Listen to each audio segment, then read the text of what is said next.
Bonjour à tous. Aujourd'hui, on s'attaque à un monument du programme du bac de français, le naturalisme. Notre objectif, c'est simple, décortiquer ensemble ce mouvement, comprendre sa logique, sa révolution, pour que vous ayez toutes les clés en main le jour des épreuves. C'est un courant passionnant, vous allez voir. On commence fort avec cette phrase qui claque comme un coup de fouet. On est en 1865 et les frères Goncourt ne sont clairement pas là pour plaire. Ils jettent un pavé dans la mare. Le roman vrai qu'ils revendiquent s'oppose frontalement au roman faux, c'est-à-dire à tout ce qui se faisait avant, le romantisme, les histoires un peu convenues. C'est une déclaration de guerre, l'acte de naissance d'une ambition folle qui va tout changer. Et voilà la question qui va nous guider tout au long de cette analyse. Qu'est-ce que ça veut dire vrai pour un romancier de cette époque? Eh bien, pour les naturalistes, la vérité, elle n'est plus dans les grands sentiments ou l'imagination, non. Elle est dans l'étude quasi scientifique des forces qui nous déterminent tous. C'est cette nouvelle définition de la vérité en littérature qu'on va explorer maintenant. Alors, voici notre feuille de route. On va d'abord voir pourquoi ce roman se voulait scandaleux, puis on entrera dans le laboratoire de l'écrivain pour comprendre sa méthode. On se penchera ensuite sur les deux concepts clés, l'hérédité et le milieu.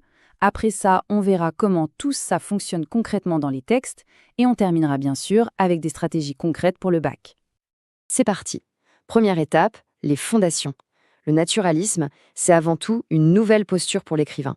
Il enlève son costume d'artiste pour enfiler, si vous voulez, la blouse blanche du scientifique. Alors ça, c'est la définition à connaître par cœur. Le naturalisme, ce n'est pas juste une version plus poussée du réalisme. L'idée, ce n'est plus seulement de peindre le réel, l'ambition, c'est de l'expérimenter. Retenez bien les trois mots magiques, méthode expérimentale, hérédité et milieu. L'écrivain n'est plus un conteur, c'est un savant qui veut prouver quelque chose. Et qui de mieux pour nous expliquer ça que le chef de file du mouvement, Émile Zola lui-même. Dans son grand essai théorique « Le roman expérimental », il définit cette double casquette. Le romancier a deux rôles, il observe et ensuite il expérimente. Voyons voir ce que ça signifie. C'est une méthode en deux temps, très logique. D'abord, l'observation. C'est la phase de documentation, un vrai travail de journaliste. Zola, avant d'écrire Germinal, il est descendu dans les mines et il a pris des notes, rempli des carnets entiers.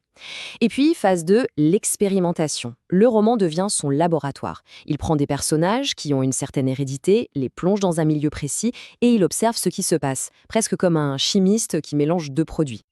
On arrive maintenant au cœur du réacteur naturaliste. Quelles sont ces fameuses forces qui, selon eux, façonnent nos destins? Il y en a deux principales, l'hérédité et le milieu. L'exemple le plus spectaculaire de cette théorie, c'est bien sûr la fresque monumentale des Rougon-Macquart. Imaginez un peu, 20 romans pour suivre une seule famille. Le projet de Zola, c'est de prendre une fêlure originelle chez l'ancêtre de la famille et de regarder comment cette tare se transmet, se transforme, explose ou s'atténue chez ses descendants en fonction des milieux très différents dans lesquels ils vont vivre. Prenons un cas que vous connaissez bien, celui de Nana. Sa mère, c'est Gervaise, dans L'Assommoir, qui finit par sombrer dans l'alcoolisme, une faiblesse héritée de son propre père. Eh bien Nana, sa fille, elle hérite de ce que Zola nomme un sang gâté. Sauf que chez elle, cette tare ne va pas s'exprimer par l'alcool, mais par une sexualité débridée et destructrice. C'est la même faille de départ, mais le milieu parisien des théâtres et de la haute société l'a fait se manifester différemment. Ce tableau, il résume parfaitement ce changement de casquette. L'écrivain artiste, disons le romantique, cherche le beau, il invente. L'écrivain scientifique, le naturaliste, lui, cherche le vrai. Il n'invente pas des héros, il étudie des cas. Son outil principal, ce n'est plus son imagination, ce sont ses carnets de notes, sa documentation. Bon, assez de théorie, voyons maintenant comment tout ça prend vie dans les textes. Comment est-ce que les outils de l'écrivain, les procédés littéraires, sont mis au service de cette ambition scientifique? C'est ce qu'on va voir avec 3 cas d'étude. Premier arrêt sur image avec Germigny-Lacerteux, le roman manifeste des Goncourt. Leur but, c'est de faire entrer en littérature des personnages qui en étaient exclus, les petites gens, les domestiques, le peuple de Paris. Ils veulent montrer la tragédie du quotidien des classes populaires. Cette phrase est d'une puissance et d'une lucidité incroyables. Je bois mes embêtements. Tout est dit. Germigny ne boit pas parce qu'elle est faible ou vicieuse. Elle boit pour survivre, pour anesthésier la douleur que son milieu lui inflige. L'alcool n'est pas une cause, c'est une conséquence. Ce n'est pas un problème moral, c'est un symptôme social. Vous voyez la méthode? Les Goncourt se positionnent comme des médecins qui étudient une pathologie sociale. Leur style est donc très travaillé, précis, chirurgical pour décrire cette descente aux enfers. Le roman devient une véritable enquête sociale, comme il le revendiquait, pour montrer des drames que la littérature ignorait jusqu'alors. Deuxième cas d'étude, un chef-d'œuvre absolu, Germinal de Zola. Ici, le milieu qui broie les personnages n'est plus seulement social, il est industriel.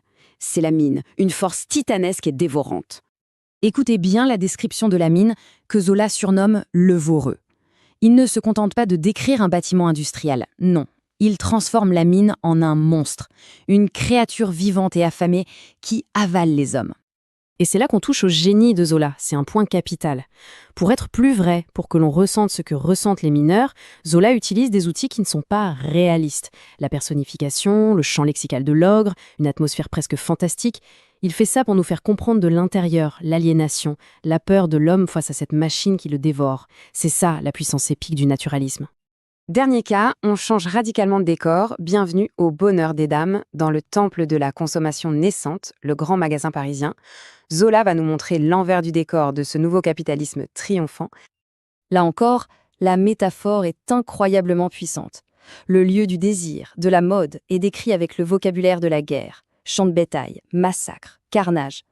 Zola utilise cette image guerrière pour révéler la violence économique et sociale cachée derrière les belles vitrines.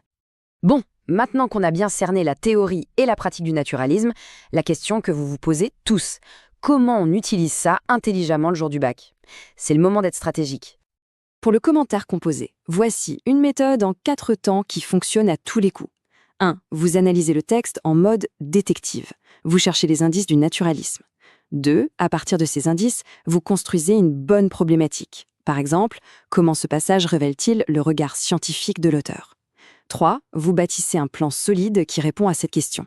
Et enfin, 4. Vous rédigez en n'oubliant jamais que chaque idée doit être prouvée par une citation précise et bien analysée. Allez, une petite fiche de synthèse pour la route. Les points essentiels à graver dans votre mémoire. Le déterminisme, donc l'influence de l'hérédité et du milieu. Le romancier qui se voit comme un scientifique. L'importance capitale de l'enquête de terrain. Le fait qu'il s'intéresse à des sujets et des personnages nouveaux, le peuple. Et enfin, ce point très important, il n'hésite pas à utiliser des styles très forts comme l'épique ou le fantastique pour être encore plus vrai.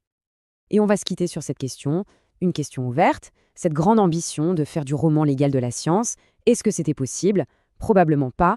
Un roman, même le plus documenté, ça reste une œuvre d'art, une construction.